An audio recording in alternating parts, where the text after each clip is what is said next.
Good evening, everybody. We're going to call the meeting to order. If we can all stand and say the pledge. I pledge allegiance to the flag of the United States of America, to the republic for which it stands, one nation, under God, indivisible, with liberty and justice for all. Nice to see so many people on such a beautiful day outside. Thank you for coming. Item 1.03, approval of revision of agenda. So we are going to move item 7.02, personnel actions, out of the consent and move them later after executive session. Can I have a motion to do that? Thank you, Daryl and Dan. Thanks. Anybody all in favor? Anybody opposed or abstaining? Great, thank you. Okay, item 2.01, recognition. So Trish Fogarty has some recognitions to do.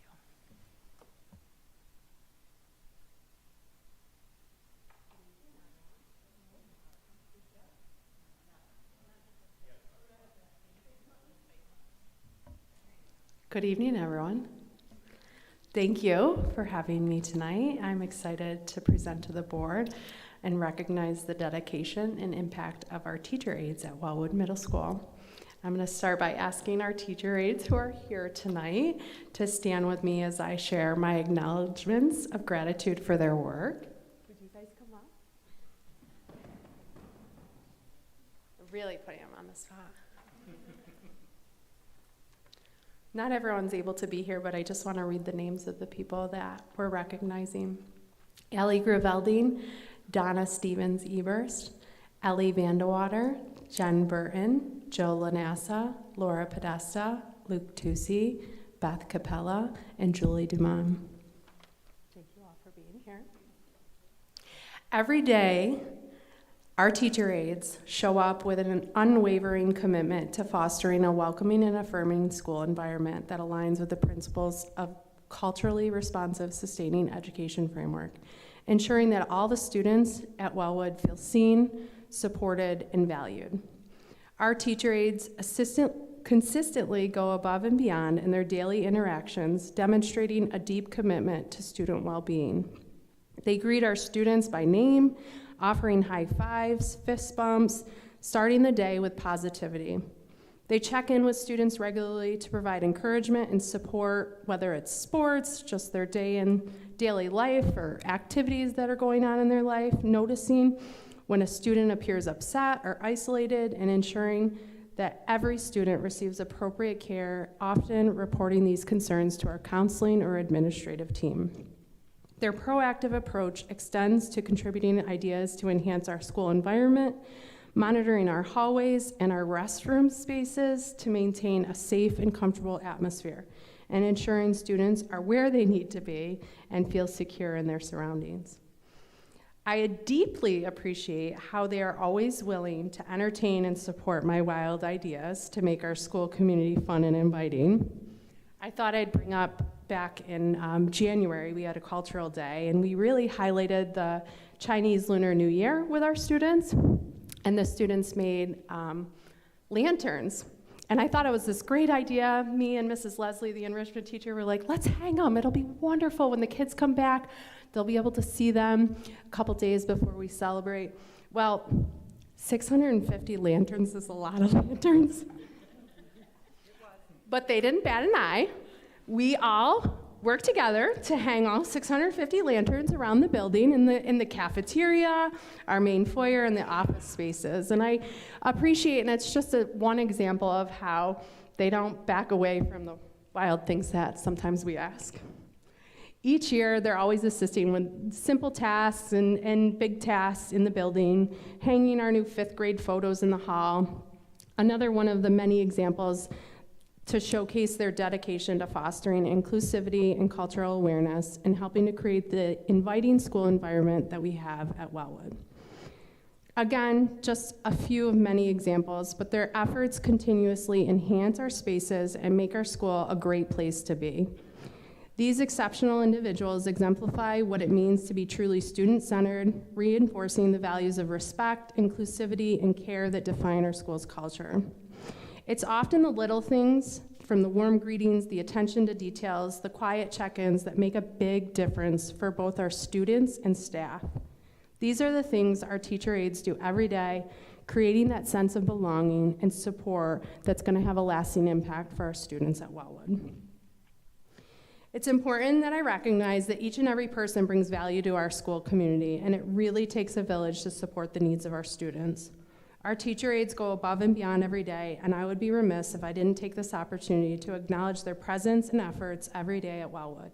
We extend our deepest gratitude to them for their continuous efforts in making Wellwood a place every student feels a sense of belonging and support from each and every one of them. So thank you.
Thank you, guys. That was great. So continuing on the theme of recognition and good news, I thought it would be appropriate to give a shout out to some significant accomplishments by our student body over the last several months. And I'm sure I may be missing, it might not be in a completely exhaustive list, but, and if I am, you guys can send them to me and we'll get them at the next meeting. So I just wanted to acknowledge we had 2 recent sectional championship teams, the girls gymnastics team and the boys swim and dive team. So just give a shout out to those kids. Additionally, our girls indoor track and field, we had some student athletes who made it to the state championship meet, so that's a significant accomplishment as well. We had over 144 awards at the CNY Regional Scholastic Art and Writing Award. So congratulations to all of those students. More than 100 students have been selected to participate in one of the New York State School Music Association all-state festivals. Science Olympiad, we had first and second place winners, both from Eagle Hill and Wellwood. So congratulations to all of our science students there. Eagle Hill Math League had a first place finish, so congratulations to all the students and staff that supported them. We had 2 students, one from Eagle Hill and one from Wellwood, who qualified for the final regional spelling bee. Enders Road did a diaper drive and generated over 15,000 diapers that were donated to the CNY Diaper Bank, so that's terrific for our community. Mott Road had a Reading Everything All Day event over the month, I believe, of February, and over 91,000 minutes of reading were taking place over the students, so congratulations to the Mott Road kids. And then last but certainly not least, I just want to acknowledge all of the incredibly talented students and staff, the cast, the crew, the advisors, the pit crew, the lighting, the makeup, hair, all the things for the prom. If you haven't already had the opportunity to go see the show, it's phenomenal. There's 1 weekend left, so buy your tickets because I think they're going to be going fast. But congratulations, it's such a great opportunity for all those students. So just wanted to say more good news.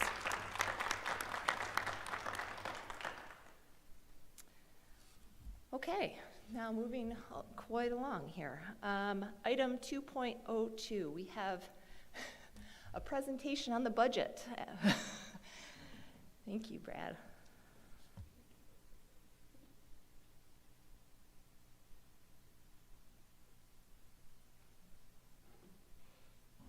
Thank you. Let's flip it over to. Awesome. Thank you. Well, thank you, everybody. So I thought I'd start out with capital tonight. I'll do administrative portion next. Capital is kind of the one I thought would focus on and kind of set the stage to tell the tale of how we're going to start out for our 25-26 budget. So overall, capital components projected to increase 2.13 million, or 13.8%. Current projections call for a budget of 17.6 million. And we'll talk a little bit about kind of what's driving that. One portion within it is debt service. So you can see here up on the top, there's capital project debt related to bonds, bands, purchase debt for buses, capital transfer, etc. Overall, within debt service, it's a $9.5 million budget, and year over year, that debt service component is projected to increase 21.4%.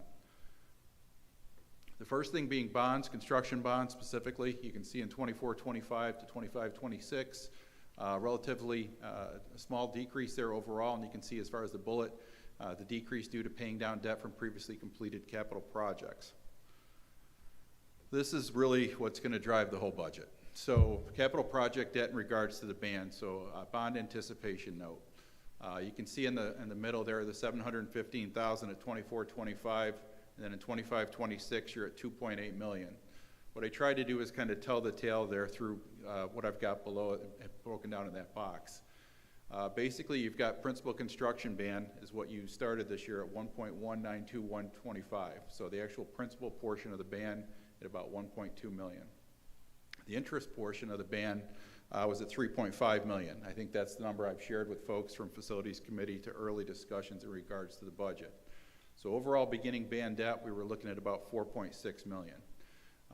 What we decided to do was to pay interest payment, or projected to do, for 24-25 was to use surplus funds in 24-25 that we're projecting, and to use 1.8 million to pay down a portion of that debt to get us down to 2.8 million. So overall, with paying down that 1.8 million, you can see how we're going to go from 715,000 in 24-25 to 2.8 million in 25-26. That was basically driving the entire budget. Overall, the budget normally increases somewhere around the $5 million mark. So to start right out, sitting at about somewhere around 3.9 million overall was really going to dictate kind of how we're going to be able to do everything. Now the good news, I'll keep going through the budget presentations and everything else, is basically, we are going to maintain all programs and services. We'll just walk you through on how we're going to do everything. But that's basically the driver of kind of how basically we went through the budgetary process. Are there any questions on that slide? Yeah, and thank you for asking that, because I know we normally wait to the end, but on this one, obviously, as you said, This one's going to stick out. Can you help walk through, because I honestly don't recall if I knew or recall what I knew on this, of why the interest component on the band is 3x the principal amount? Basically, at this point, if you think about the project overall, you did borrowings for when it started up through now we're kind of headed into, I guess, phase 3, basically, if you will. The vast majority of it is related to that corresponding interest that's tied into that, the debt that's being borrowed. So at that point, I think we're sitting somewhere in the ballpark of around 52 million, give or take, of whatever that's been. So is that what you're asking me ultimately? Is like how we got to, how we got to that interest portion? So I'll defer to the accountant for a moment. Okay. So is I guess when we look at the schedule, right, and it says interest construction band of 3.4 million, is that interest on $52 million? Is that what that is? Yes. Thank you. Yep. the slight confusion is that just above it, you have a principal amount of 1 million.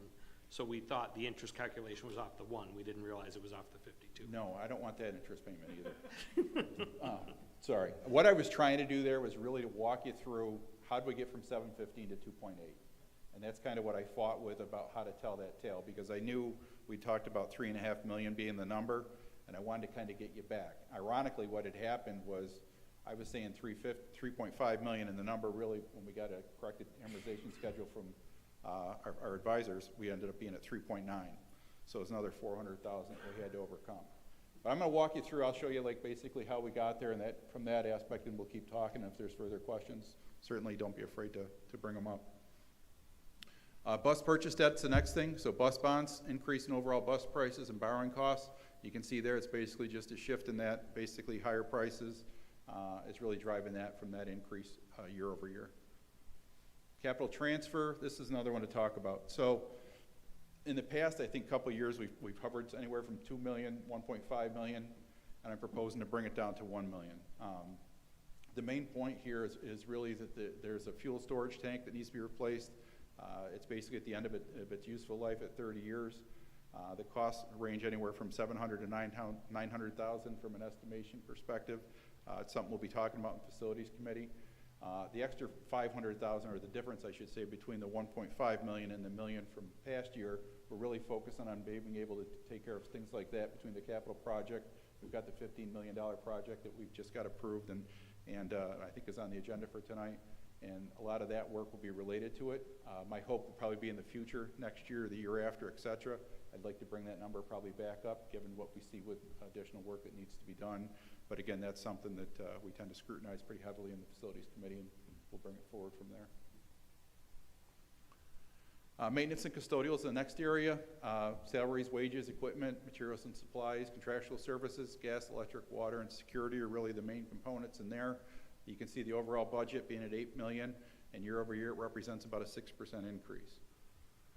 Salaries is basically this slide. You'll see custodial salaries on the left, subs as well as extra duty. Everything there from a salaries perspective really represents negotiated contractual agreements. And the extra duty piece, you're seeing an increase there. It's really at a point where we looked at it from a budget to actual standpoint and just looked at what we really are doing and tried to provide the detailed analysis into that. We really feel like we're getting closer to that 180 mark than we are 140. So it's just a true up of really from that budget to actual on that.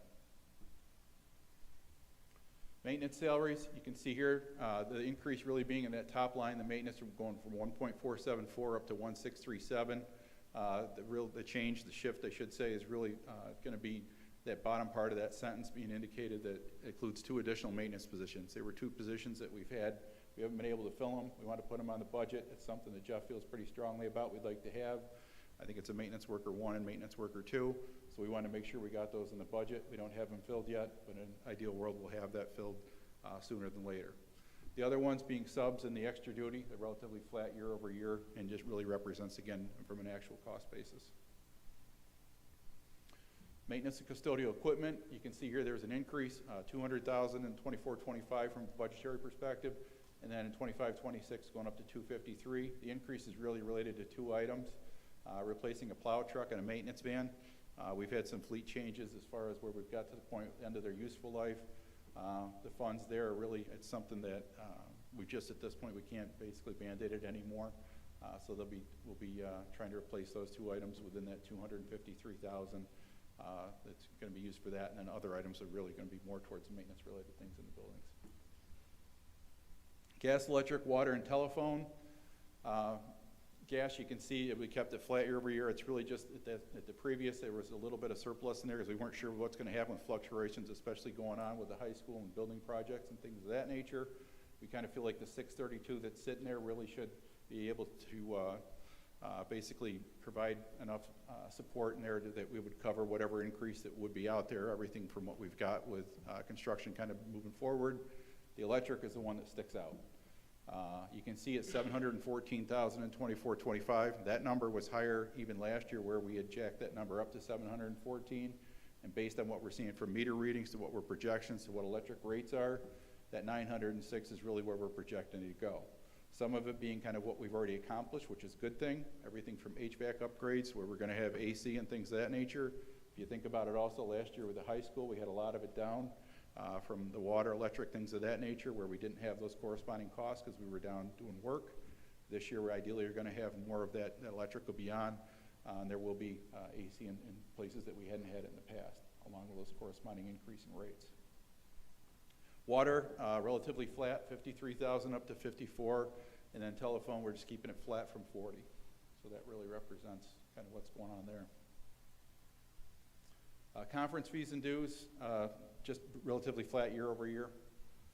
Custodial maintenance supplies, you can see a little increase there in supplies themselves. There's a small increase in items, but overall it's just rise in prices. Same thing in maintenance supplies themselves, basically additional budget needs and then higher prices. Outside services, there's actually a decrease here. We projected to be slightly lower overall to less needs with current building projects.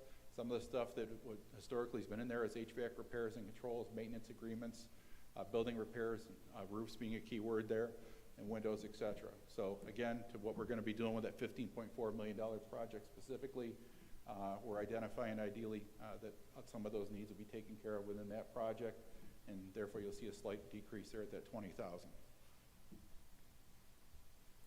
Services from BOCES, you can see there's an increase from the 153 up to the 219. It's really added software. There's preventive maintenance service that Jeff has identified as something that he would like to have put in place for everything from the work order systems, preventive maintenance checking schedules, things of that nature. That's something that we'll be providing, that we'll get through BOCES, we'll be providing in the 25-26 year. Security, the equipment you can see flat year over year. You can see the outside services decreasing from the 131 down to the 28. It's really, again, that whole premise of the 15.4 capital project. And the majority of security upgrades are included in that 15.4 project. Intrusion system, panic buttons, things of that nature, HVAC controls, all that. So a lot of that focus will be on that. I expect that number will probably ramp up. Subsequently after that, we'll be identifying additional needs that we need for upgrades, as well as going through security audits and things of that nature. And supplies is relatively flat year over year. So next steps, program and revenue component, March 24th, overall budget 21st, adopting the budget the 21st, budget hearing on May 12th, and the budget vote May 20th. And if there's any questions, let me know, and I'll go into the next portion of the budget. I just have two quick ones. Yeah. One is not major dollars, but every dollar is going to count in this Sure. budget, obviously. On the maintenance salaries, if I can find that slide here again for a second. With the hiring of the 2 additional roles, Yep. do you expect the maintenance subs and maintenance extra duty to decrease?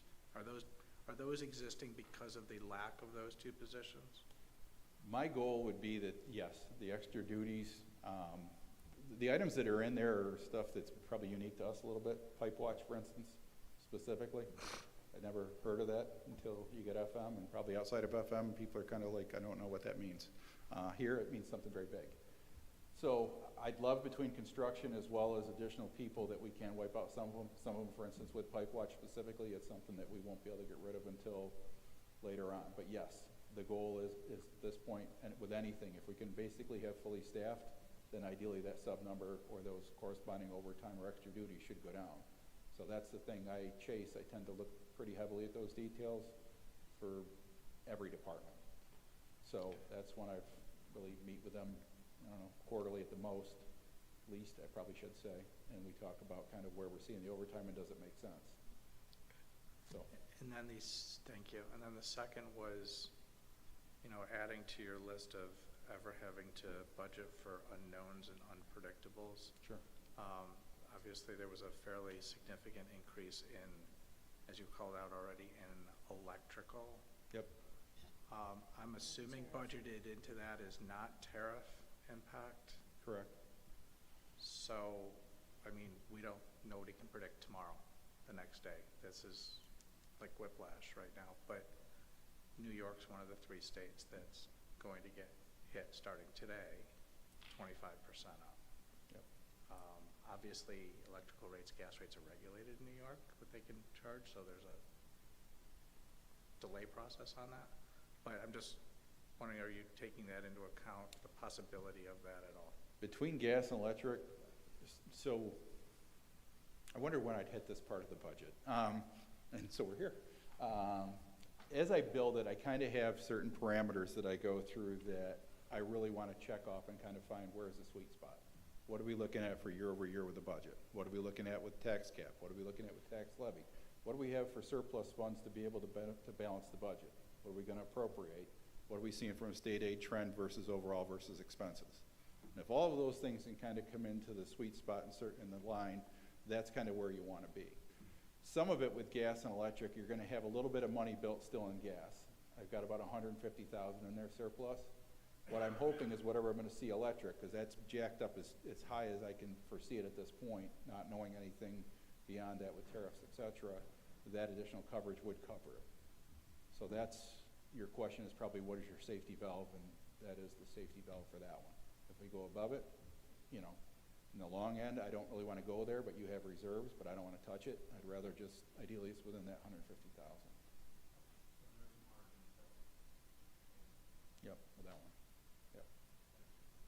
Okay. Any other questions? Anybody have any questions? Okay, thank you, Brad. I'll head to the next one. Move it to the end. I'll let you.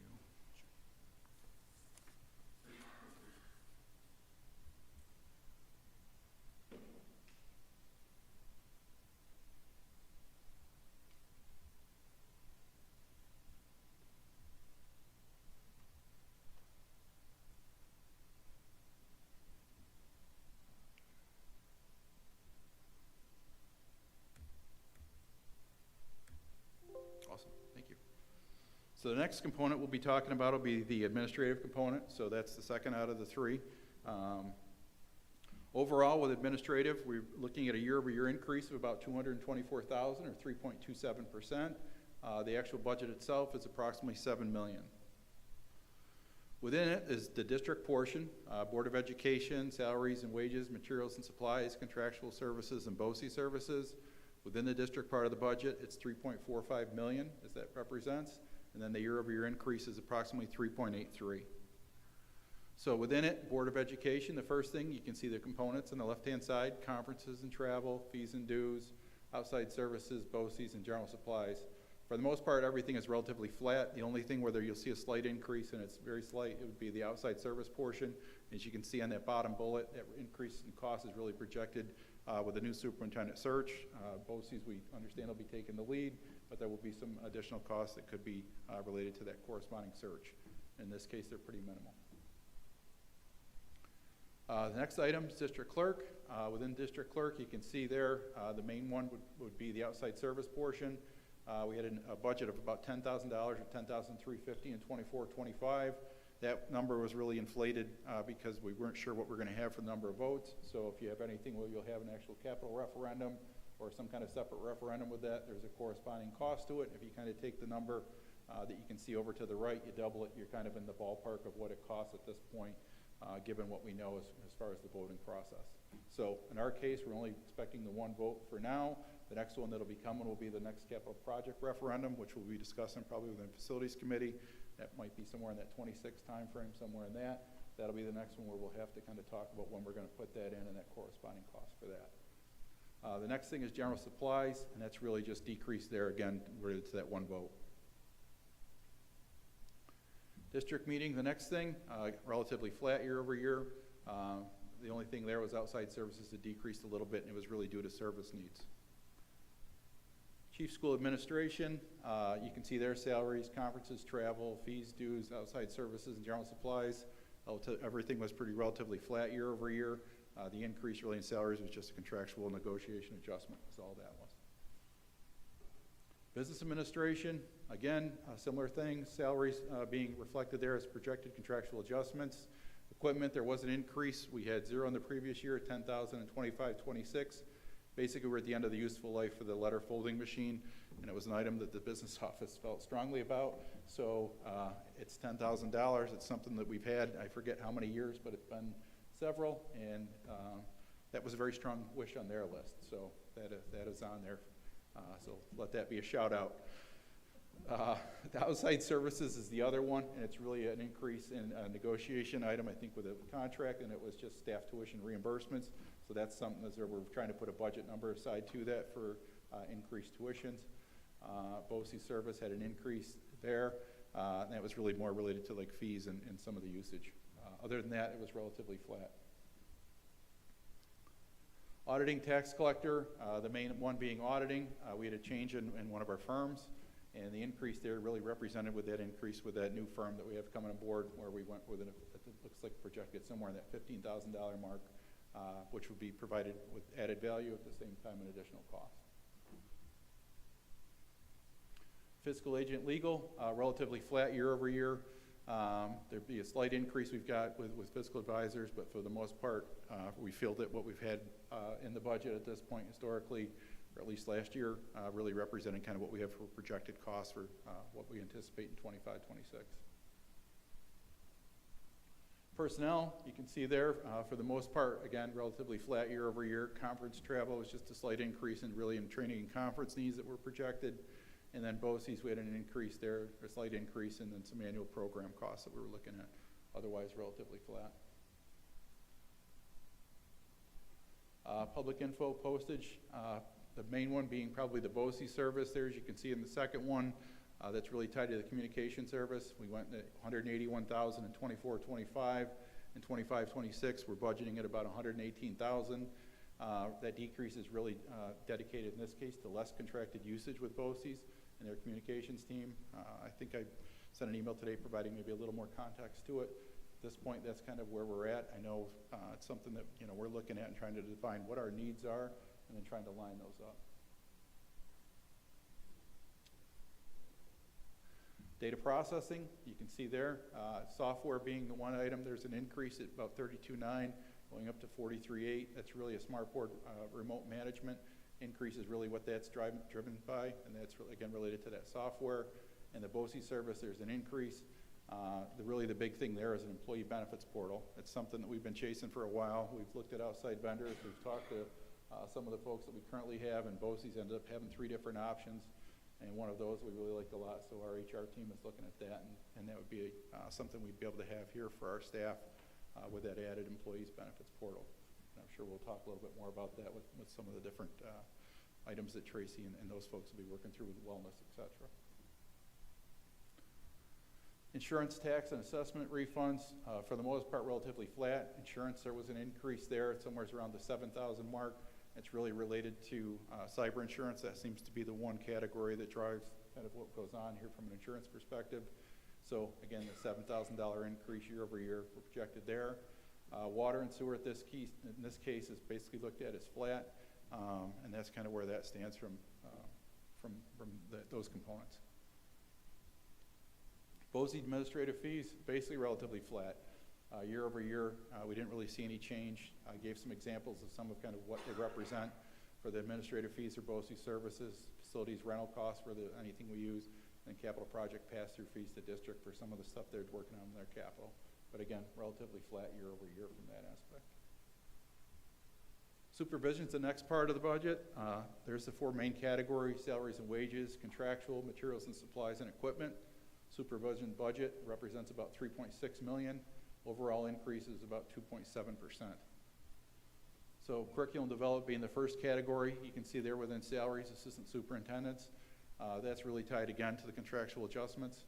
Next one being clerical, you can see that there was a slight jump there, just a little bit, and that was really more to some of the working through what we had for needs and what we were going to have for use for clerical from that aspect.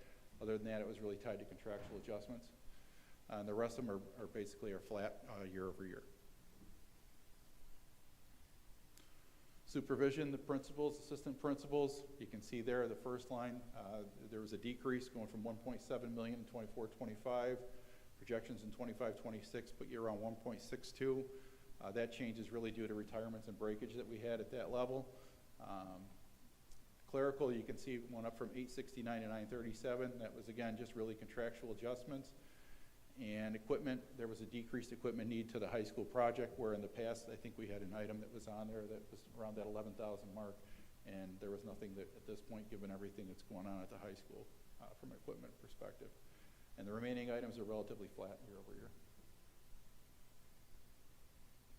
So next steps, again, program and revenue component, March 24th. Overall budget, April 21st. Adopts on the 21st. Budget hearing, May 12th, May 20th.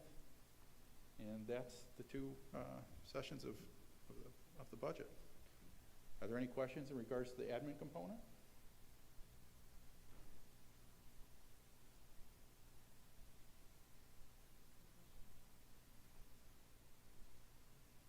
Okay, well, thank you very much.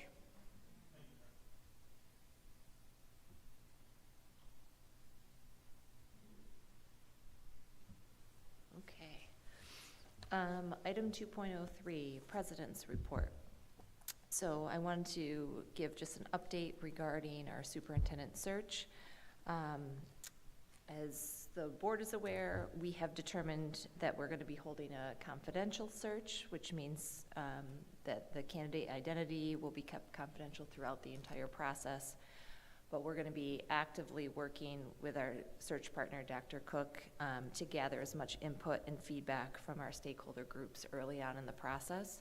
So later in March and early April, the first round of stakeholder surveys are going to start to be distributed electronically to start to gather input.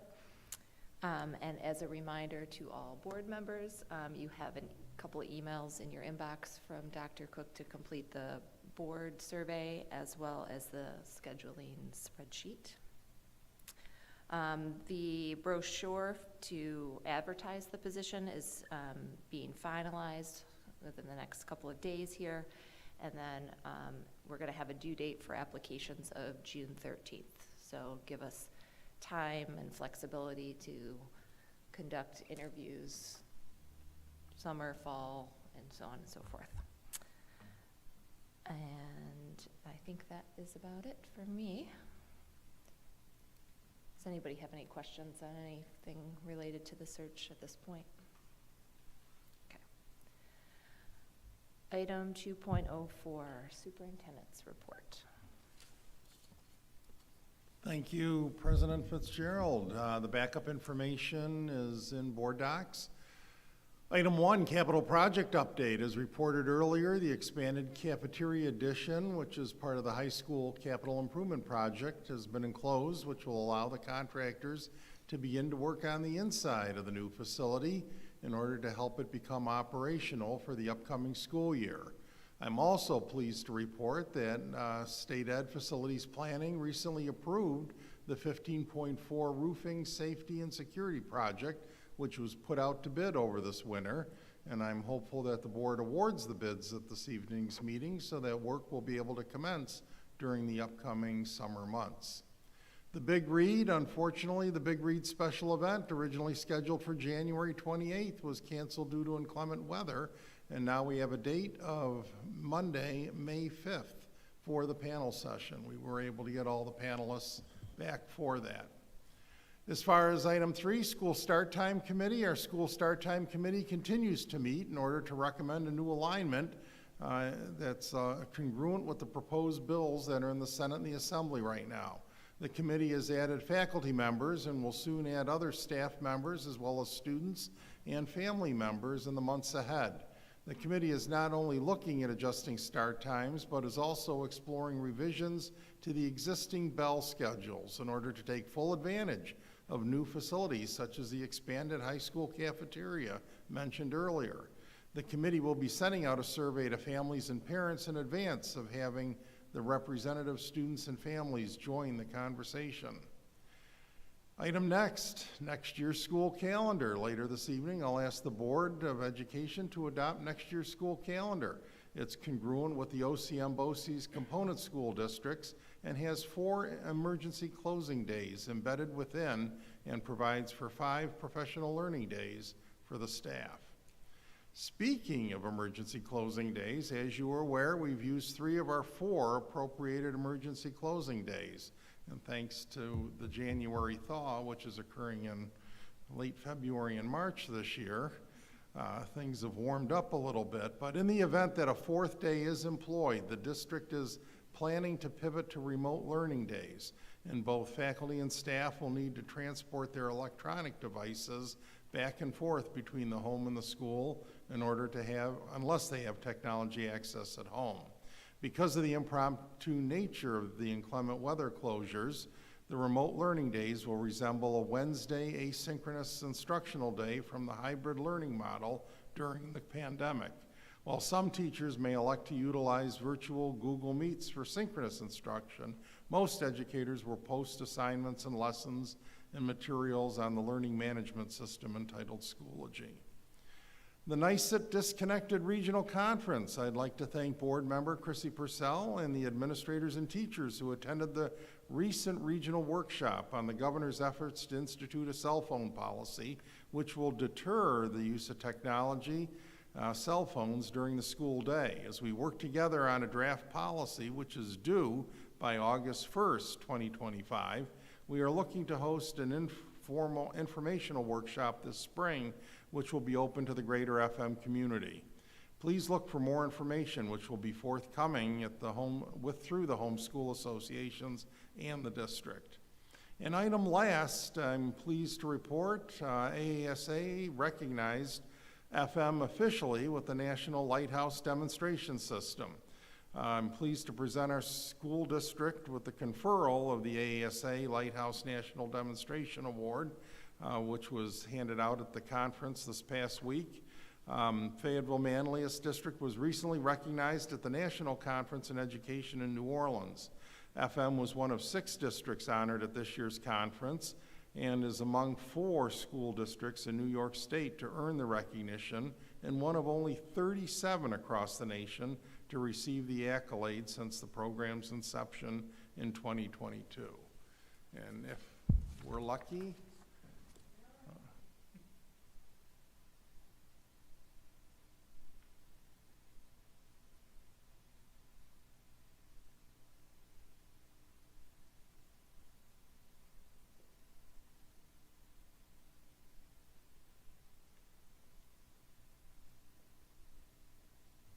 thank you.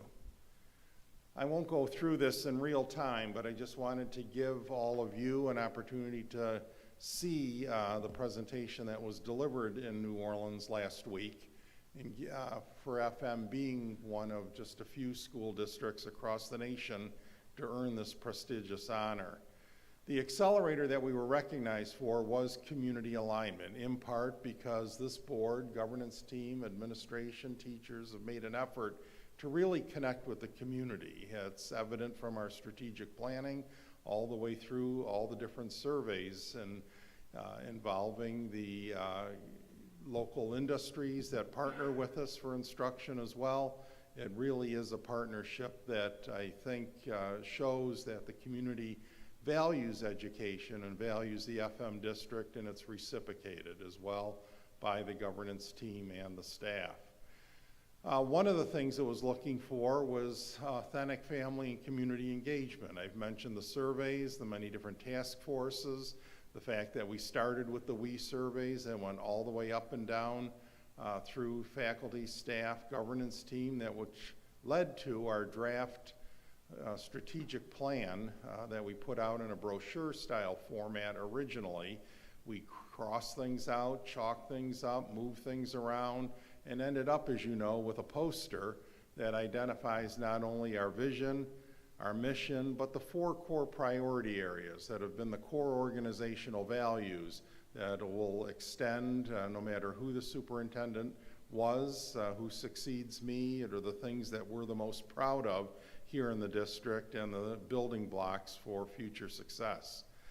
One of the things that the award looked at too was the collaborative leadership, and certainly sharing with our teacher leaders, the FM Zen group, the fact that we have done the big read. As you know, we've done a lot of summer book readings over the years, and certainly that often involves the staff, administrators, members of the governance team, but it's unique for a district like FM to involve the community as well. So over the last few years, as you know, we've read a number of books. We've opened our doors, invited the community in to be able to share some thoughts and to have that give and take. And certainly at the national level, this was appreciated by AASA. And it also informed our strategic planning process early on. As you know, we didn't want our strategic plan to be static, to be part of the vinyl museum and a 3-ring binder collecting dust on the shelf. That's why the posters are swapped out every year as we update the strategic plan, adding items, taking items away as we accomplish them, and certainly over the years pushing out in 3-year intervals. And this was something that was brought up at the conference. They said the year or the days of a 5-year strategic plan, they're outdated the minute you print them. And so the fact that we were kind of ahead of the curve doing 3-year plans, and as you notice, keep pushing the dates out as we accomplish the different tasks, but still looking out over the hood ornament down the road in terms of what we want to accomplish next. And that was certainly something AASA took full awareness of in giving us this award. So certainly very proud of our strategic planning efforts over the years. The third part, item C here, incorporating all the surveys that we've done, whether it's the school climate and culture surveys for the students, the faculty and staff, as well as the parents and the families. They've been very telling.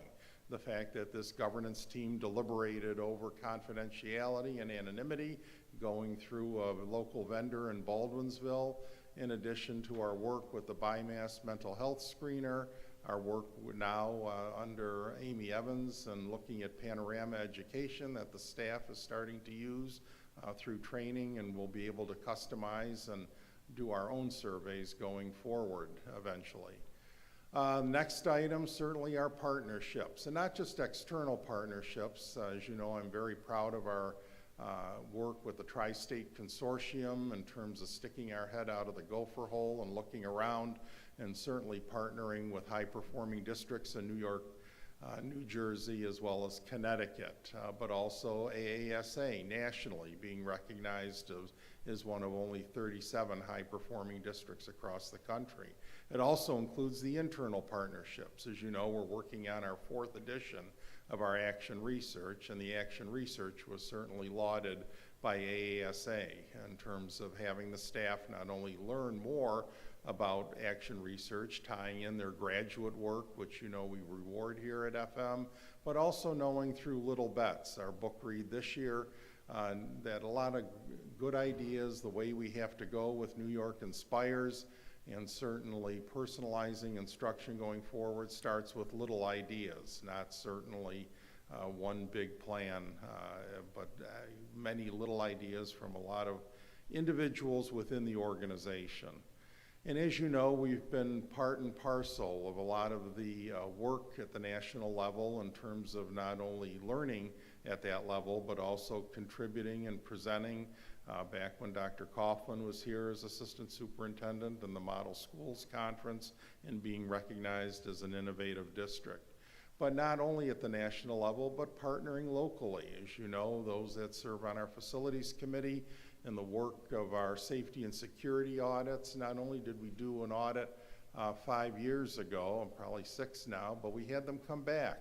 And that's very unusual. A lot of districts engage in audits like this, check a box, move on. This district had the foresight to keep reviewing it at 5-year intervals, coming back, and we saw, thanks to the most recent audits, getting the accolades, the Atta Girls and Atta Boys for the work that we accomplished since the first audit, but also recommendations going forward for the second audit. We participate with Onondaga County as well on the Critical Response Committee, which involves local police, fire, EMS, not only for the town of Manlius, but town of DeWitt as well. So we're very connected in terms of that. Regarding statistics, we use our statistics. The board has gone through the different statistics books over the years, but one of the things AASA recognized us for is having the courage to support risk-taking and fail forward, as we've heard from President Fitzgerald, President Mims, President Wheeler in the past.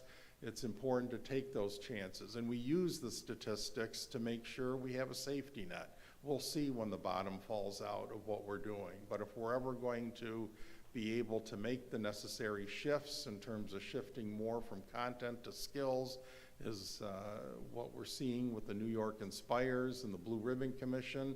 It's going to be having that data at our fingertips, much like vital signs, knowing, you know, our blood pressure, our pulse, our respirations.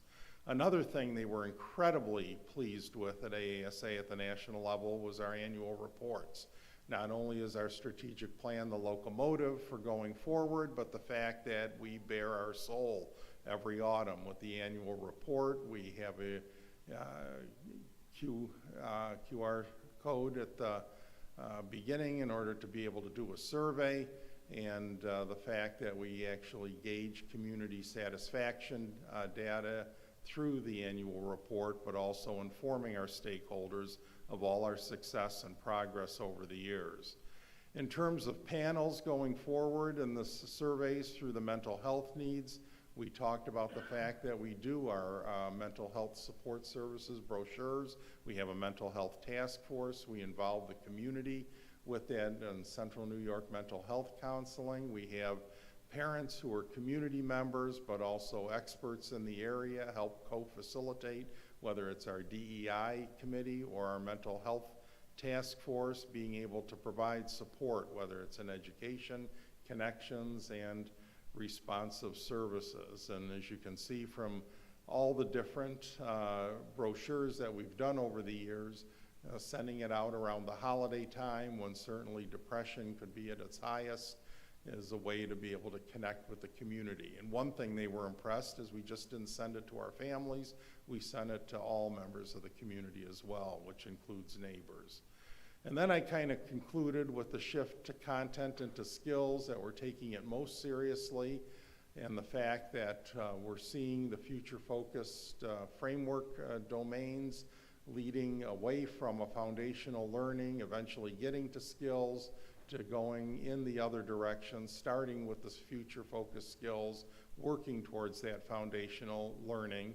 One of the things that I was sharing with the board, some of the board members before tonight's meeting, at the recent conference in New Orleans, I don't know if it's coincidental or not, with the dismantling of the federal Department of Education, but Apple and Microsoft and Google have reached out to AASA to inquire about online programs for students, that the employers are really focusing in on the skills. I still think it's important to have an instructor in front of students, but I think it's getting beyond just being a good idea. If we're starting to see Google and Apple and Microsoft mobilizing, I think it's pretty clear in terms of what the competition and the privatization of education is leaning towards. So I think we're going to have to play defense with our feet going forward, and I truly am envious of the work this district will do to be able to make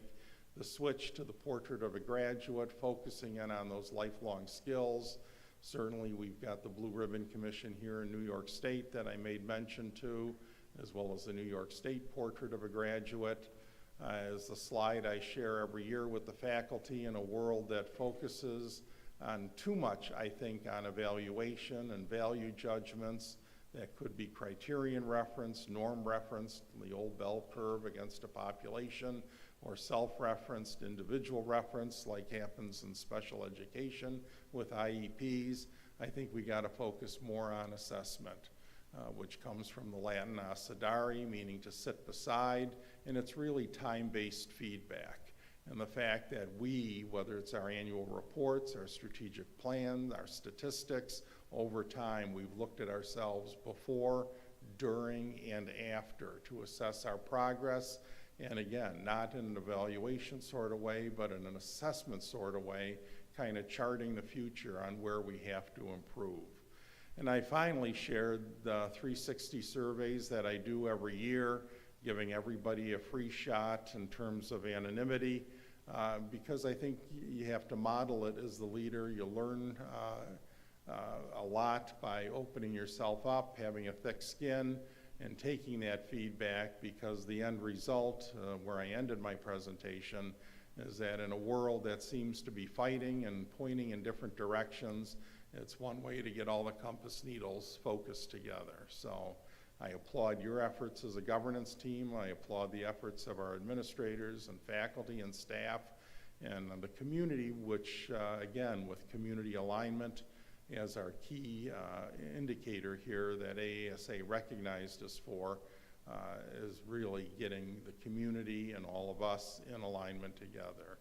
And we will be receiving a banner to add to that. Instead of carting it home on the airplane, because they count carry-ons. So I'm having them mail it. So hopefully we'll be seeing it in the next week or so, and hopefully we can bring it to the March 24th meeting. Thank you. Thank you. Does anybody have any questions about Dr. Tice's update or presentation? I did.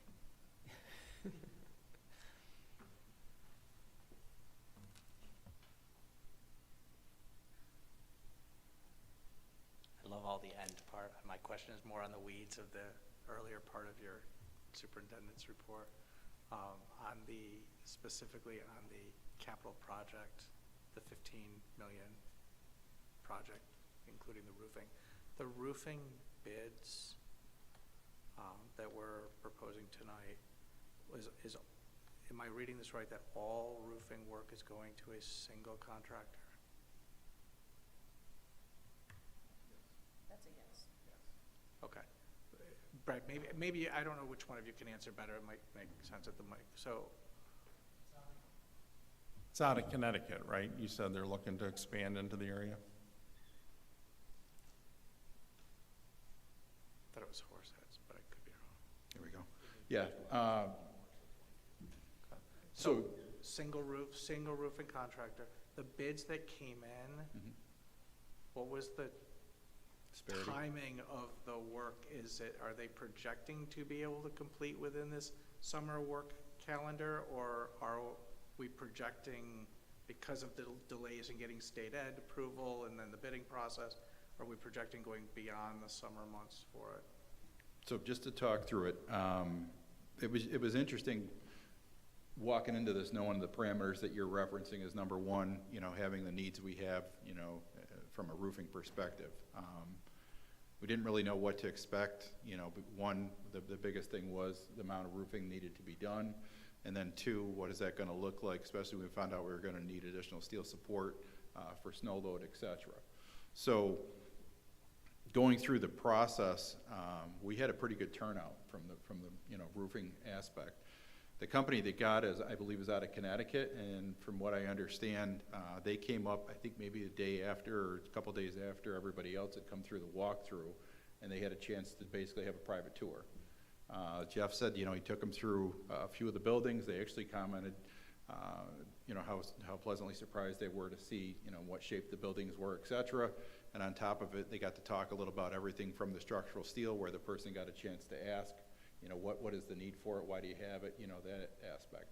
So they did talk, from what I understand, in pretty great detail, to the point where, one, we want to do everything this summer. Two, there's going to be structural steel. There will be some sort of delay or time lag of like how long it takes to get that, but our expectation and hope would be the fact that we'd ideally like to capture it in one summer. I believe he did share with them the fact that we've captured the project separately from a state aid perspective, filing cost reports, et cetera. But we do have some critical areas, Wellwood, et cetera, that we're really hoping that we can focus on, and we have closed down campus to try to accomplish that. So those were the main things that were talked about. The company itself, to what I understand, you're kind of always fearful, and you know this from your experience kind of going through it, is one, are you a new player? What are you bringing to it? Are you lowballing? Are you trying to get in the market? Why are you here kind of thing? And the way everything we've seen and the research, they've done quite a bit of work. It's been primarily more, as Dr. Tice had indicated, in that Connecticut area. They have come up this way. I think they've done a school in Monticello. I think they've done a prison or something to that nature, and they're coming this way. We've had subsequent discussions in regards to the architect reaching out and kind of talked about it, and they're looking to make more of a bigger footprint, kind of more in that New York, central New York area, whether it's tied to Micron or whatever, I'm not exactly sure. But the way I understand it, for all your questions, one, I do believe they do have an understanding this summer. Two, they have the workforce to be able to handle it. They've got two different, I think, steel distributors or related to be able to get the steel from, and everything's to go. They were comfortable with their numbers. I think some of the questions we had today was talking about kind of how those numbers came, and they came, you know, surprisingly that favorably. So everything actually went real well.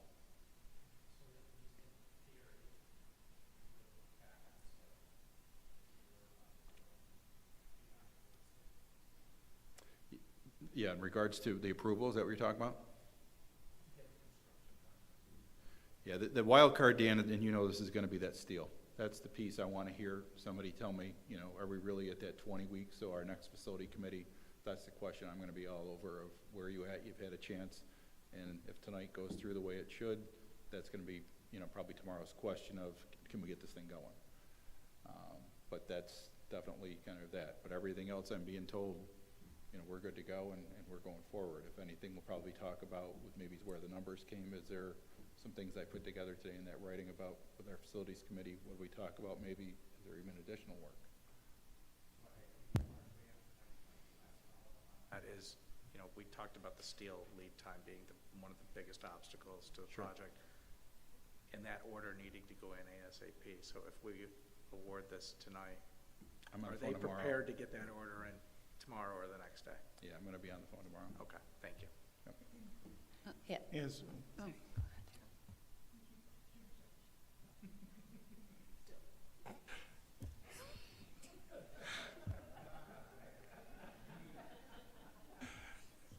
I mean, great, now the facilities committee's picking up on my sense of humor, but it's just, as the facilities committee members know, I mean, with the structural steel lead time, and the architects have been great about, as you know, doing a lot of the paperwork ahead of the dates with fingers crossed that we keep moving this forward. We had talked in full transparency that the steel may not be in until beginning of August. And so that's not ideal when you're thinking July and August, but keep in mind that we have the autumn as well, as the facilities committee knows. So the autumn can be very good weather to be able to try to button things up as well. So we'll have to take the necessary precautions in terms of students and staff in the buildings. But I just remember my fall baseball being good weather. And so we'll try to get as much done then as well. Thanks, Dale. So when the company bids on this work, Brad, do they have any sort of requirement to meet deadlines, or do we have any leverage on that specific piece of, you know, wanting it to get done in the time frame, understanding that I would think they're aware of the lead times for the steel and all of that as part of the full bid package? So this one's tricky in the sense of, I don't think when we put that when we put that 15.4, you know, project together, we did not realize that that structural steel was going to be needed. The wild card for us was always going to be the weather, and do you have a big enough crew to take on that many projects at one time? So we knew we had certain groups that, you know, were good-sized firms. It was just a question of what are you already going to be booked to, and do you have enough labor to be able to allocate it to what we've got going? That structural steel through the wild card, and then the 20-week was the real wild card. So it was basically where, you know, for full transparency, as Dr. Tice talked about, we've been having this discussion September, October, of where we've reached out, and we actually did a third-party review, which was going to shorten our time to be able to get bids back. And ironically, I don't know what our luck is at State Ed, but we ended up having it where the reviewer actually moved on, so it moved on to somebody else, and it took forever. We then made phone calls, we did emails. Jeff has somewhat of a relationship being the president of his chapter, where we talked to Sarah Madison at State Ed and facilities planning and tried to move the project as best we could. We finally got all that through, and I think we turned it around within a week. I think we found out maybe the last Friday, and it took a week. We got everything together, got everything through. Everything has been stated in full transparency up front to everybody that's there. I've talked about the fact of, you know, how many different folks we've probably upset We've had to shut the door on different things going on from around here, from village, town, summer schools, things of that nature. And I just ask that, it's that one kind of give from that aspect that we're going to go. So I don't want to extend this into where we ever have to, where we can't continue some of the great things we're doing for the kids around here and some of the programs. So my hope is basically to come back to you that we can get as much of this knocked off as possible. We do have a bit of contingency planning in the sense of we looked at different things with that steel coming in. Can it go into the area of where if there is going to be past September 2nd or whatever that first day of school is, can we segregate out and make sure we have, appropriate safety, those kinds of measures in place to be able to still conduct that kind of work to get it done? Is there a way to kind of, triage it as much as we can if we have to with Wellwood, where we can just basically get at a point where we can figure out how to get the steel in play and then kind of handle that roofing, but at the same time make sure there's no leaking. So we're going to have some real extensive talks in that facilities group to be able to talk at the committee level. What are your plans? What can you get done? Everything we've laid so far has basically come to fruition. Now comes the wild card of basically, what's that weather look like? What's that steel lag? And then how far can we go? But everything has been fully up front and on board, and I think everybody knows what they're walking into. It's kind of that eyes wide open approach. Are there any other questions on that? I didn't want to belabor it, but I took heart when Laird Updike, who's part of our construction management team, said that the structural steel is basically the same piece over and over, right? It's going to be, so whoever is fabricating it, it shouldn't be a big deal. And you think this company has 2 distributors at their disposal? I know they're looking at 2, Daryl, and I don't know if it's whether like 1, can you do it kind of thing, or 2, what's the price or whatever, but I know they have 2 already identified. But yeah, you're right in the sense of the way I understood it too, it was more of a, maybe lack of a better term, cookie cutter in the sense of kind of what you kind of go through, whereas opposed to every piece is different. The pieces I'm going to be interested in is going to be, there's talk about anything from the approach. Do you have to go above when you put the steel decking on? Can you come from below? Is there any way to, in a utopian world where the roofing could some kind of coincide a bit with it? I don't know. That's the questions I'm going to have for them, because I think they actually brought up, are you open to listening to different ideas we have in regards to how we do it? We're open, I think, to anything. It's just the main thing is, can you conduct it safely, and can it be up in, on a timely basis? But as the facilities committee knows too, because of the improved roofing materials means improved insulation, which means increased snow load, which means we need the structural steel. So that's where this came from. It isn't that the buildings are falling apart, it's just we have to accommodate the increased snow load. Great. Thank you. All right, item 2.05, committee and representative updates. Daryl, you want to give a legislative update? Sure. Speaking of surveys, on March 7th, you all received your NISBA link to this year's resolution survey, and I hope that you'll all turn it around by the 21st. The one that Dr. Cook sent us is very quick. I did that, and you can do that in probably under 10 minutes, but this one will take you a little longer, I presume. The resolution kits will come out 4/9, and then the deadline for new submissions will be 7/18. This is good information to have because last year we were right under the deadline. Speaking of that, I talked to the president of the Baldwinsville board today, because I don't know what you thought of the article, but it looked to me like they were taking advantage of, what would you call it? Speculation, yes, in terms of their, but he said the slant was wrong in the article. They really are looking just to reorganize so that right now they have 2 grades in Durkee and 2 grades in Ray, and they want to have 3 grades in each. So it's a matter of, what am I trying to say? Yeah, right. So they're really, when they went out for that amount of money, it was to do that, to build classrooms. So it's not on speculation that what happens with Micron will affect their, so he said they've been going down about 1% a year. But, as we know, everybody needs more rooms. Sarah, did you have a question about that? Well, we're just sort of speculating, I guess. Yeah, it's just. Yeah, the way I read it was they were doing an addition on they weren't building a brand new building, but they were doing additions to account for additional classroom space. Right, exactly.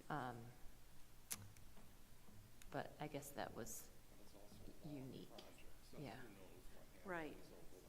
Instead of 3 phases, they did it all at once, you know, Yeah. probably to avoid what we worry about, the voter fatigue, you know, 'cause Yeah, I mean, it passed like 3-1, so Yeah. they did, truly. whatever they did was effective. And they do have a lot of building happening in that district, and they also have more industry than we have, because we have none. So, I also wanted to mention, maybe I mentioned it last month, stop me if I did. Perhaps you all have, or some of you have, an app called Five Calls. It's a cute little blue app with, you can, if you go to it, and I just learned about it a few months ago, but you can immediately go to your own legislators. John Mannion, Kristen Gillibrand, Chuck Schumer pop up, and then if you tap them, you can look at the various issues.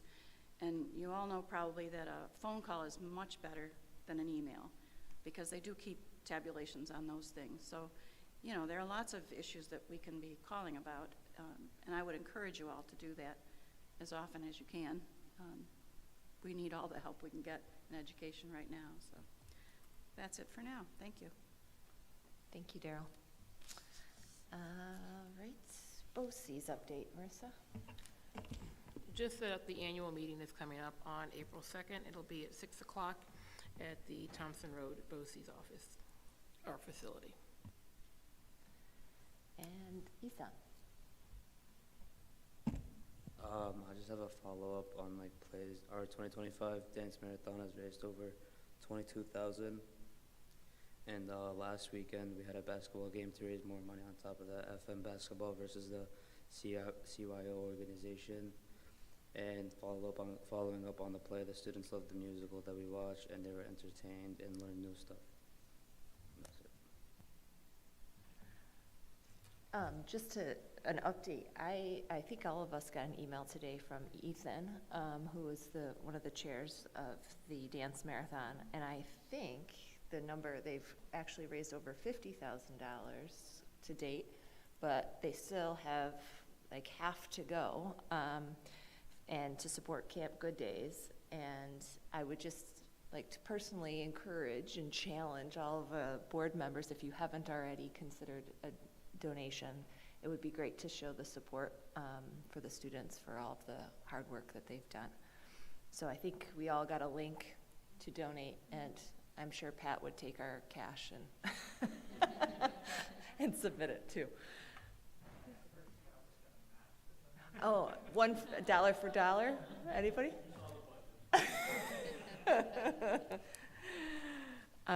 Great, thank you, Isa.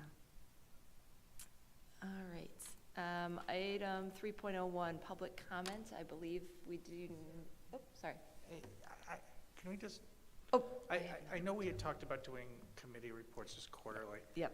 Can we just delve into one piece of the facilities committee report? Absolutely, Dan, and then I almost forgot Chrissy's update. Okay. Thank you. And Brad, if I may indulge you again on this, there was one piece of the facilities committee meeting, I wasn't at it, so I know what was discussed, but I'll defer also to those that were there, that I wanted to make sure was brought to everybody's awareness. And that was, you know, and I'll maybe just tee it up, Brad, maybe you can speak to it more. I'm sorry to put you on the spot on this, but the district borrowed or got a loaner electric bus.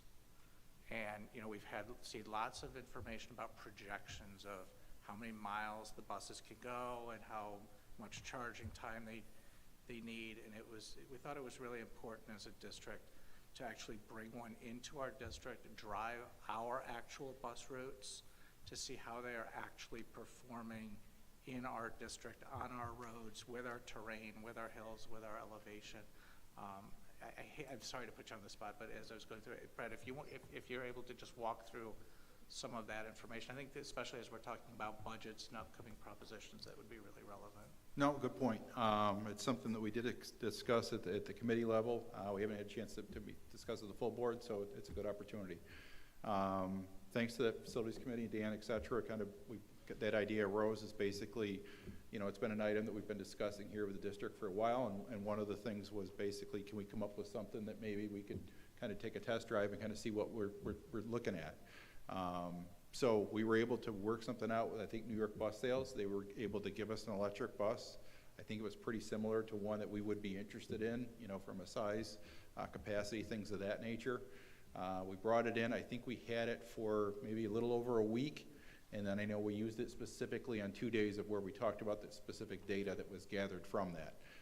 The days were relatively cold in the sense of where you'd want to probably have that data or that kind of defining categories to be able to mimic what it would look like on a bad day as well as maybe even on a good day. So from memory kind of going through it, one of the days we had, that the bus was parked outside, so it got started from outside, not being parked in a garage, and the bus went on mimicked a run. I think we had just maybe a few staff members on it because the bus was brand new. It wasn't DOT certified, so therefore you couldn't have any ridership. I believe you could have some non-students. So from that aspect, that's kind of what was on it to match the weight criteria. That being said, I think the bus went on maybe roughly around a 45 or 50-minute run, so not very long. The bus, when it was charged, I think had a capacity of somewhere around 90 miles, if memory serves, and I think it went about 42. From a heat perspective, from what I remember, it was basically at the point where it was pretty cold when you got on because it was parked outside, and by the time the bus actually ran the full route, it was basically still chilly to the point where the people on the bus had indicated you wouldn't, you know, be comfortable kind of zipping down your jacket or taking off gloves or whatever, things of that nature. It was still pretty chilly. It wouldn't be what you'd consider comfortable for student ridership. From the miles, going that 42 miles, I think ideally in utopian, kind of where it would be at, it would be a situation where it might have had maybe 50% of charge or something like that left. This ended up, I think, with like maybe around 5 or 10%. So it basically used up full capacity. It was on a trickle charge, so when they plugged it back in, I think it was going to require 22 hours to actually be fully charged again to be used. When they used it the next time, they parked it inside to try to just get different criteria where it was actually parked inside and use that as a measurable. The bus did go longer. I think it still accomplished that 42-minute ride, but at the same standpoint, when they got it back, it might have been more of where it was able to go 80 miles instead of being at a 5% left. It might have been whatever that was, 25% left or something like that. The heating, though, from the way I understand it, was still around the same issue, where basically it took the end of that run where it actually was quote-unquote comfortable for student use from that side of it. The big thing's the price tag at $552,000 for that bus. I think last quote I had. The charging was one of the biggest concerns from that aspect, where the only way really to alleviate that would have been to avoid the trickle charger and go on what you'd call that fast charger. That's something, though, is kind of the way I understand it, that if you put it on that, you're going to depreciate that battery life, where you might only have you're going to have less years over what you would have with a trickle charger over time.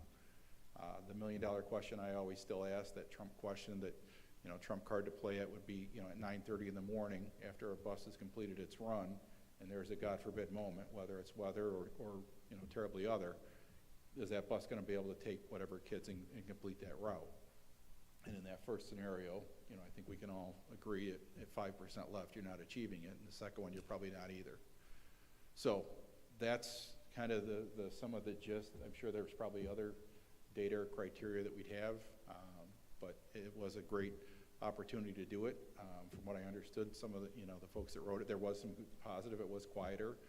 There is a decent amount of power. They said kind of going up the hill, but what you'd have to use to utilize to go through all that, your residuals are all gone from a heat, et cetera, and you're left with basically, not much battery life, to be able to conduct anything further. Brad, you had great command of all those facts, but day 2, it took, what, 85 hours to recharge?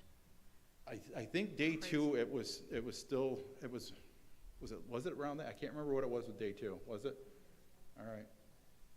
And Brad, just to clarify, when you say it made a run, it did the morning run, and it was out of a charge. So we couldn't use it for the afternoon and take the kids home. Correct, yep. We could only bring them in the morning with it, right?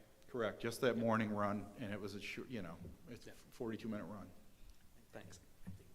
I'm sorry again to put you on the spot on that. As I was reading back through the minutes, I'm like, we really need to talk about this. So the biggest takeaway that I had on it, one is I'm really glad that we did it and put it on our roads. Yeah, me too. But we had been told very consistently that expected mileage would be like 120, 103 miles. We put it on our roads on a normal day in our district. Yep. And the numbers, if I understood them correct, was between, that it made it between like 42 and 45 miles before it exhausted the charge on the battery. That's not, as Jason said, we might get a run to one school, but then that bus sits on the shelf until the next day. And I think that's, it's really important to talk about actuals instead of hypotheticals when we're talking about purchases of that magnitude. So thank you for doing that and getting the data for us on that.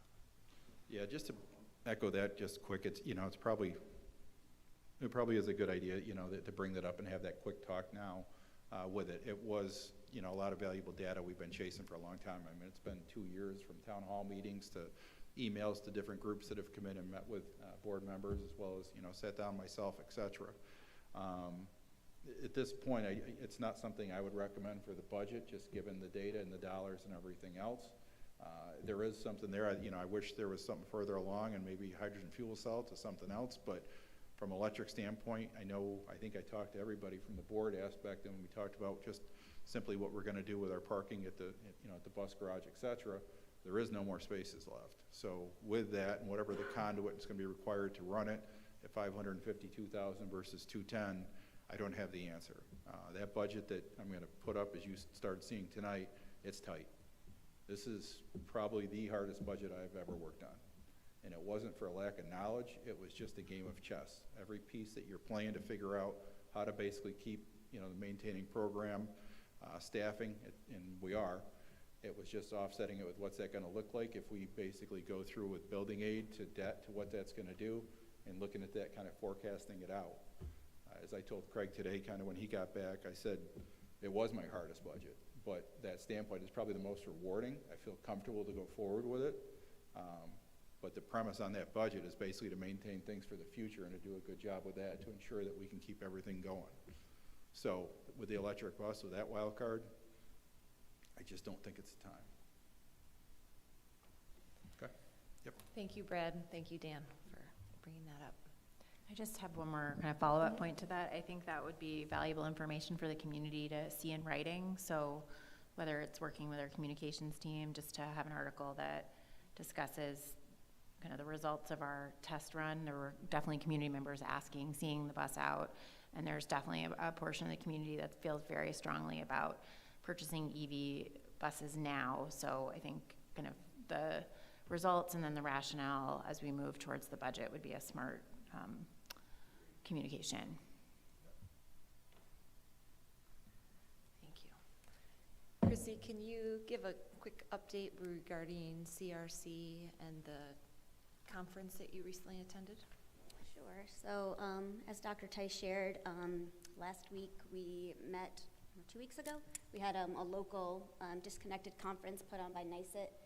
It mimicked the conference we had, the statewide conference we attended in Albany.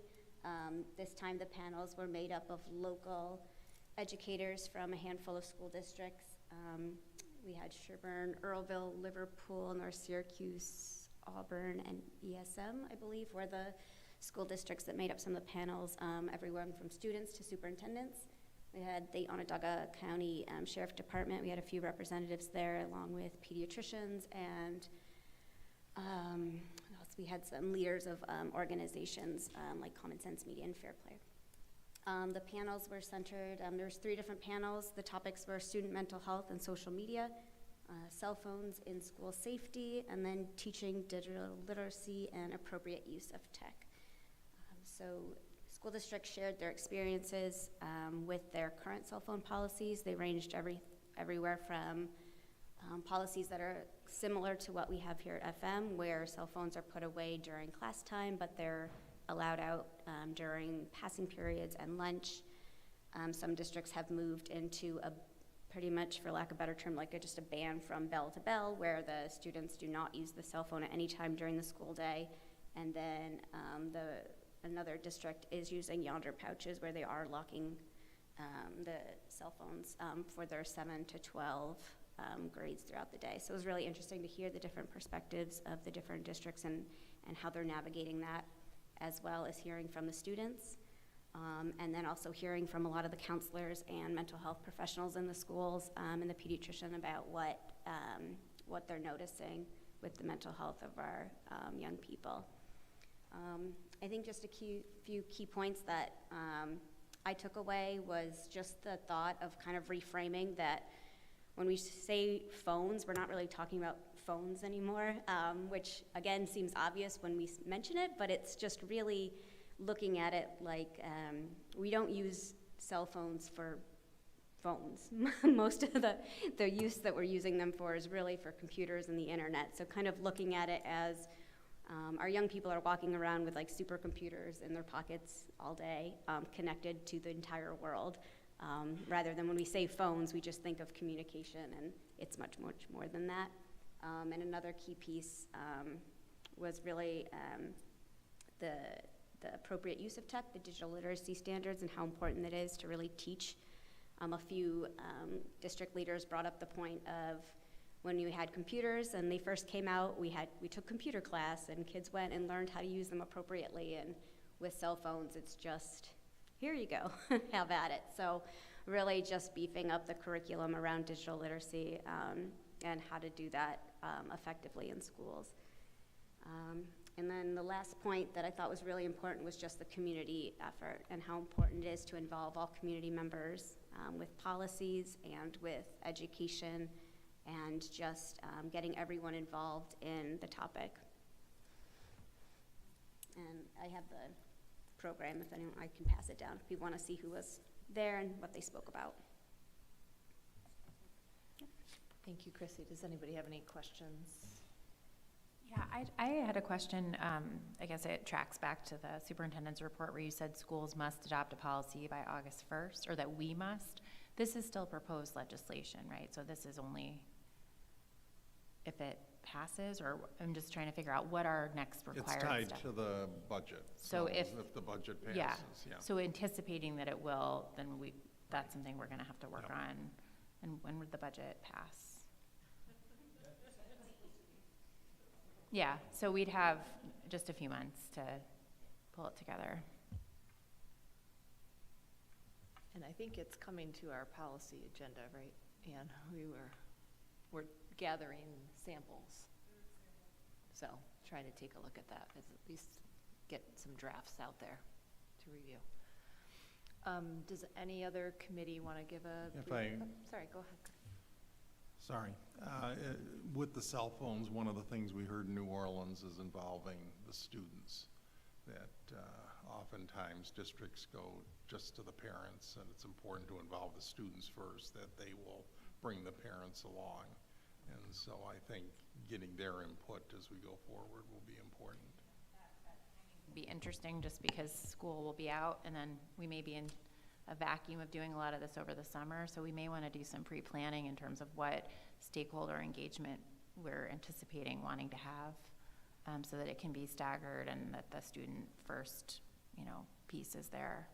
I was also just wondering if there were any helpful takeaways from the school districts you connected with in terms of varying policies, like the Yonder pouches, or if those are districts we want. These are local districts in the county. Sherburne, Earlville, I can't say that word. Is it Earlville? Sherburne, whatever. They use the Yonder pouches, but they were I think they're the only ones that are regionally close to us. I've reached out to a few other districts, and it doesn't seem like anyone in our county has made that leap yet to purchase them. Some have contacted the representatives and spoken to them, but nobody has made those purchases yet. And hearing from the students is always very important, and I'm glad that you brought that up. A couple of the districts and some of the students said that, it's usually the parents that have the hardest time with the students are pretty adaptable. And some of the people I spoke with said that they don't get a lot of pushback from the students, it's more from the parents. So bringing the students involved in first and having them bring their parents along is pretty important. One thing to note, and Isam, if you'd put your fingers in your ears and not listen to this, in New Orleans, they said that the students were conveniently forgetting the yonder pouches at home and not bringing them in. But what they found in this one district that turned things around is they bought the demagnetizer for every classroom. So not just at the exit, so that in the event of an emergency, which is the main concern from parents, I won't be able to get a hold of my child. And again, forget the cell towers being, you know, in the middle of an emergency and all that good stuff. But the idea that the demagnetizers were in each of the classrooms, then they found the students were willing to play ball and to bring the yonder pouches in and to use them, knowing that at the drop of a hat they could access them. So that's something to think about too. There is one building in Syracuse, I think it's the middle school, and they have, it's not policy, it's not district-wide, but they do collect all cell phones, and I'm not sure what they put them in, but they've been doing it for months now, and from what I understand, it's working very well. I can't remember what building it is, but It's next the time 6-8 building, whichever one that is. Pardon? One of the rep was one of the counselors was there. She said it's the 6-8 building. I don't know if there's more than one 6th through 8th building. I don't know which one that is, 6-8? Or they just collect them from the 6th, 7th, and 8th graders. So Oh, maybe we it's have part of a Well, we have middle several school. K-8 buildings. Oh, okay, so maybe that was what she was referring to, but they Mhm. just take them from the 6th, 7th, and 8th graders. And they just put them in baggies, she said. And it's been working pretty well from what I understand, so that might be something to follow up on. I'm going to say this through every part of this process as this goes to policy committee. We keep talking about the students, but when we talk about this type of a policy or exploring it, we need to talk about those students as broken down by age or grade or school level. What's needed in an elementary school isn't necessarily what's needed in a high school. What's needed with a second grader isn't necessarily the same thing that should be applicable to a high school senior. And so I think we need to talk much more specifically than just students as we go through this. So maybe at policy, we can talk about how to get a collective group of students to participate in the process and get feedback from different levels. Yeah. Okay, any other committee updates that anybody wants to share at this point? Okay, thank you. Item 3.01, public comments. I don't believe we have anyone. Anyone? No? Okay. New business, item 4.01, approval of minutes. Be it resolved that the Board of Education of Fayetteville-Manlius School District approve the minutes of the regular meeting held on February 10th, 2025 as presented. May I have a motion? Thank you, Jason and Dan. Any discussion? All in favor? Anybody abstained or opposed? Okay. Item 4.02. Be it resolved that the Board of Education of the Fayetteville-Manlius School District approve the 2025-26 school calendar as presented. May I have a motion? Thank you, Cindy and Chrissy. Any discussion? All in favor? Anybody opposed or abstaining? Great. Everybody's out booking their trips right now. Item 4.03. Be it resolved that the Board of Education of the Fayetteville-Manlius Central School District hereby approves the NYSBA 8000 series policies in second reading and defers enactment under the completion of the policy transition. May I have a motion, please? Thank you, Ann. Second, Daryl. Any discussion?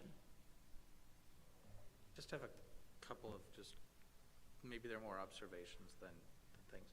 In the packet that we were provided, the broader updated 8000s PDF, there are not just the marked up policies, but also the regulations. And I just want to make sure it's very clear that, we have purview over policies, not administrative regulations, even though they are in this.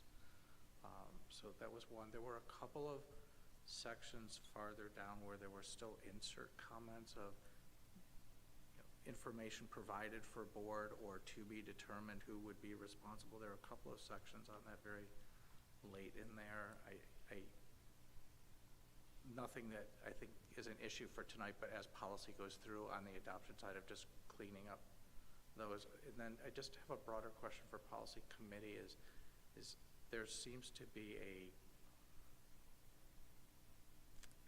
kind of trending change in some of these markups of moving away from the word shall to will. There's quite a few policies where virtually every use of shall is changed to will. And I'm just curious to know why that may be. Shall is a very prescriptive, specific word in the legal and policy world. Will is not. Well, we will look into that and shall catch. I don't, Anna Marissa. There's like 12 of them in one policy.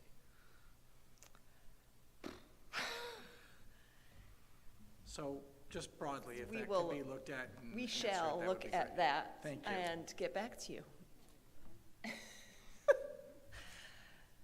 Thank you. And I believe the purpose of having the regulations just for context, but we'll make sure that that is cleaned up. Any other comments? Great. Okay, so all in favor? Anybody opposed or abstaining? Thank you. Okay, item 5.01, board development. So in this past week's Thursday letter, there was a link to a variety of opportunities for personal development. There's an AI conference that's free on March 27th. Is that the same day as the BOCES meeting, Marissa? No. That was, April. Because it's at BOCES and Dr. Daggett is there. If that's a topic that anybody is interested in, I would encourage you to take advantage of it. There's also a wide variety of Central New York School Board Association and New York State School Board Association trainings and events. As Brad presented, we have line item budget to send folks to different trainings or register for some of these. So be sure to look through those, and Sarah is generously offered her services to help us register for anything and everything. So especially if there are topics that we really want to kind of network with other folks about and learn more about. Okay, item 5.02, potential considerations for future meetings. I think we have talked through most of these recently.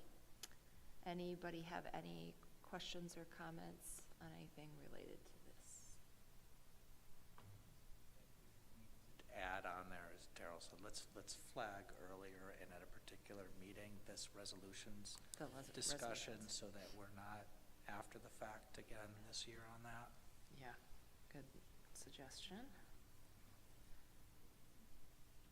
Since my name was mentioned, I'm a very old English teacher, but I will say too that shall is usually used with the first person. So if you're using the third person, which I think in those policies we are, that may be why the change.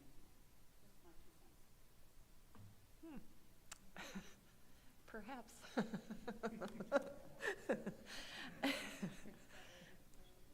I'm sure that was why. Okay. Item 6.01, future meetings calendar. So we are back at it in 2 weeks' time, on the 24th, but then we have nothing on April 7th. Does anyone particularly want to have a board retreat on that day? I think we're okay for now, so consider it a day off. You're welcome. Okay, item 6.02, dates to remember. So we have a variety of events coming up, a couple more that I wanted to highlight that aren't on here. This is a big week for high school and I believe both middle schools celebrating Pie Day. Mr. McNamara, will you be taking a pie in the face? We'll find out. Stay tuned. On the 24th, I think we'll have some more good news to share on that set. Also, speaking of fantastic thespians, Wellwood musical is coming up this next weekend, James and the Giant Peach. So get your tickets. I believe there are still tickets available.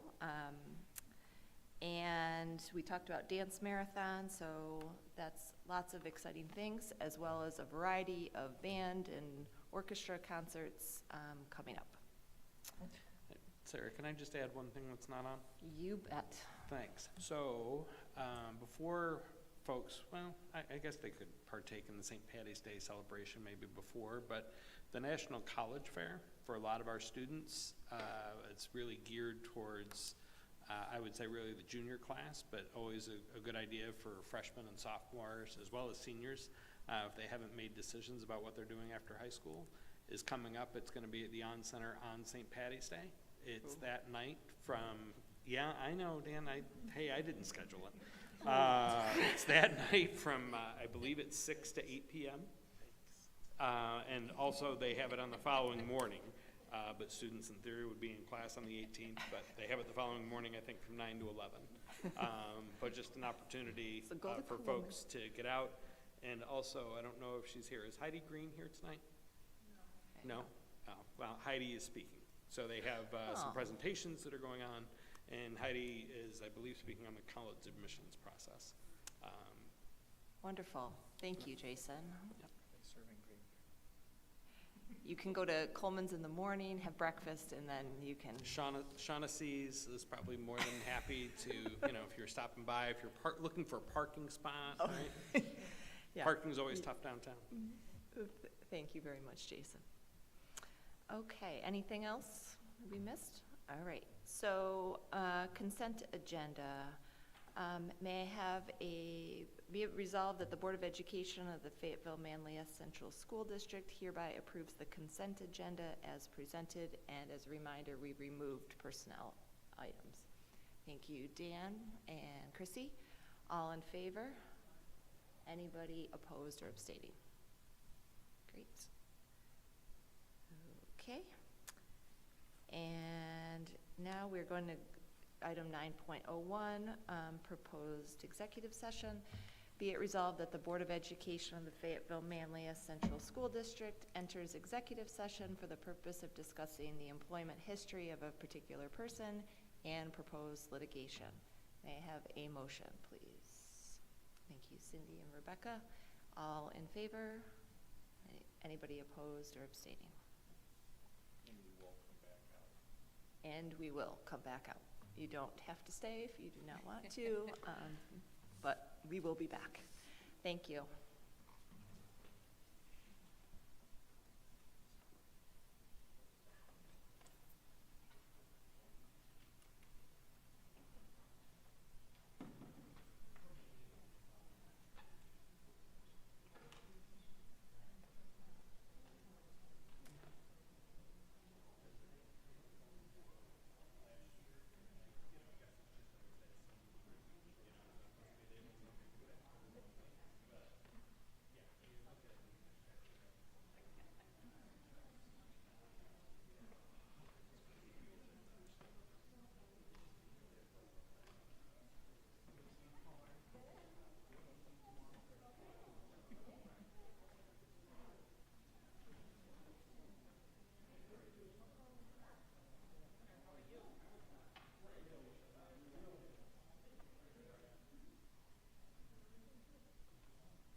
So is it item 11? I don't know.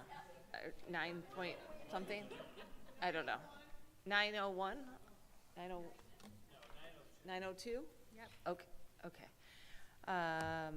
So be it resolved that the Board of Education of the Fayetteville-Manlius Central School District approves the personnel report as presented. May I have a motion? Thank you, Ann and Dan. I'm like staring. I'm like, oh. There's no discussion. No discussion. All in favor? Anyone opposed or abstaining? Okay, thank you. Oh, 10, item 10.01, adjournment. Be it resolved that the Board of Education of the Fayetteville-Manlius Central School District adjourn the meeting at 8:59. 8:59. Oh, no. Christy wins and Jason. I don't know if we're on video. I hope so. We're all in favor of adjournment. Have a good night. We out.